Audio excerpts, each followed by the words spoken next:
Hi hello. അപ്പോൾ നമുക്ക് അടുപ്പിലൊരു ബിരിയാണി ഉണ്ടാക്കി നോക്കിയാലോ? അപ്പോൾ വരും ആദ്യം ഒരു ചട്ടി വെച്ച് കൊടുത്തിട്ട് നമുക്ക് സ്പൈസസ് ഒക്കെ ഇട്ട് കൊടുക്കുക കേട്ടോ. ഏതൊക്കെയുള്ളത്? പട്ട, കറാമ്പൂ, ഏലക്ക, അതുപോലെ ഇലകളൊക്കെ ഇട്ട് കൊടുക്കുക. അതിന് ശേഷം നമുക്ക് പച്ചമുളക് ഇട്ട് കൊടുക്കുക. അത് പൊട്ടിയ ശേഷം നമ്മുടെ സവാള ഇട്ട് കൊടുക്കുക കേട്ടോ. സവാള നന്നായി വഴൻ്റെ ശേഷം ഉപ്പിട്ട് വഴറ്റാൻ നോക്കുക. അതിന് ശേഷം നമ്മുടെ ജിഞ്ചർ ഗാർലിക് പേസ്റ്റ് ഇട്ട് കൊടുക്കുക. അതുപോലെ ചെറിയുള്ളി പേസ്റ്റ് ഇട്ട് കൊടുക്കുക. 100 ഗ്രാം മതിയാവും കേട്ടോ. ജിഞ്ചറും ഗാർലിക്കും ഒക്കെ ചെറിയുള്ളി കുറച്ചധികം ചേർക്കണം. എന്നിട്ട് നന്നായി മിക്സ് ചെയ്ത് കൊടുക്കുക കേട്ടോ. എന്നിട്ട് തക്കാളി ഇട്ട് കൊടുക്കുക. തക്കാളി ഒരു 4 മീഡിയം തക്കാളി മതി, അതിട്ട് കൊടുക്കുക. എന്നിട്ട് അത് നന്നായി ഉടഞ്ഞ ശേഷം നമ്മുടെ പൊടികളൊക്കെ ഇട്ട് കൊടുക്കുക. മുളക് പൊടി 2 മീഡിയം സ്പൂൺ ഇട്ട് കൊടുക്കുക. പിന്നെ കാശ്മീരി മുളക് പൊടി 1 സ്പൂൺ ഇട്ട് കൊടുക്കുക കേട്ടോ. പിന്നെ ഗരം മസാലപ്പൊടി 2 സ്പൂൺ ഇട്ട് കൊടുക്കുക. എന്നിട്ട് നന്നായി മിക്സ് ചെയ്യുക, പച്ചമണം മാറുന്നവരെ മിക്സ് ചെയ്യുക. എന്നിട്ട് നമ്മുടെ ചിക്കൻ ഇട്ട് കൊടുക്കുക. ചിക്കന് നന്നായി മിക്സ് ചെയ്യുക കേട്ടോ. മിക്സ് ചെയ്തിട്ട് പിന്നെ കുറച്ച് തൈരിട്ട് കൊടുത്ത് ഒന്ന് ഇളക്കുക. പിന്നെ നമ്മുടെ പുതിനയില, മല്ലിയിലേക്ക് ഒന്ന് ഇട്ട് കൊടുക്കുക കേട്ടോ.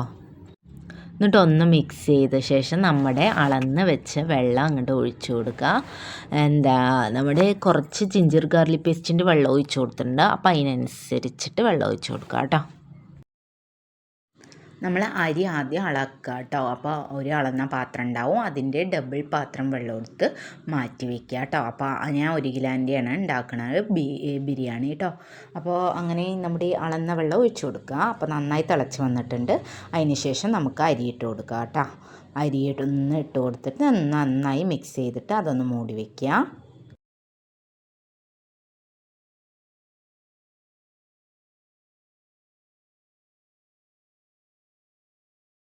അപ്പോൾ ഉപ്പൊക്കെ നന്നായി ചുടുപ്പിനിട്ട് കൊടുക്കുക കേട്ടോ. അപ്പോൾ തന്നെ ചോറിൽ ആ സമയമാകുമ്പോഴേക്കും കറക്റ്റ് ആവുള്ളൂ. അപ്പോൾ നമ്മുടെ ചോറ് ഒന്ന് തുറന്ന് നോക്കാം. അപ്പോൾ അത് മെല്ലെ വെന്ത് വരുന്നുണ്ട് കേട്ടോ. അപ്പോൾ ഒന്ന് മിക്സ് ചെയ്തിട്ട് നമുക്കങ്ങോട്ട് നാരങ്ങൻ്റെ നീരും അങ്ങോട്ട് ഒഴിച്ചു കൊടുത്ത ശേഷം ഒന്ന് ഇളക്കി കൊടുത്തിട്ട് പിന്നെ അതുപോലെ നമ്മുടെ നെയ്യും അങ്ങോട്ട് ഒഴിച്ചു കൊടുക്കുക കേട്ടോ. എന്നിട്ട് അങ്ങോട്ട് അടച്ച് മാറ്റി വയ്ക്കാം. എന്നിട്ട് നമുക്ക് നമ്മുടെ കനലൊക്കെ എടുത്തിട്ട് ഒന്ന് ദമ്മിട്ട് കൊടുക്കാം. അപ്പോൾ നമ്മുടെ ബിരിയാണി റെഡി ആയിട്ടുണ്ട് കേട്ടോ. അടുപ്പിൽ വെച്ചാൽ നല്ല ടേസ്റ്റ് ആയിരിക്കും.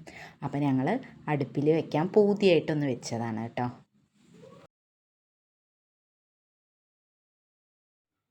അങ്ങനെ ദമ്മൊക്കെ പൊട്ടിച്ച് ബിരിയാണിയൊക്കെ ഒരു പാത്രത്തിൽ സെർവ് ചെയ്തു കേട്ടോ. അങ്ങനെ കുട്ടികൾക്കും എല്ലാവർക്കും ഞാൻ വിളമ്പി അവിടെ ഹാളിൽ കൊടുത്തിട്ടുണ്ട്. അപ്പോൾ അവരൊക്കെ കഴിക്കുന്നുണ്ട്. ഹാപ്പിയായി സൂപ്പറായിട്ടുണ്ടായിരുന്നു. അപ്പോൾ ഇഷ്ടമായ ഒന്ന് സപ്പോർട്ട് ചെയ്യണേ. Okay, bye.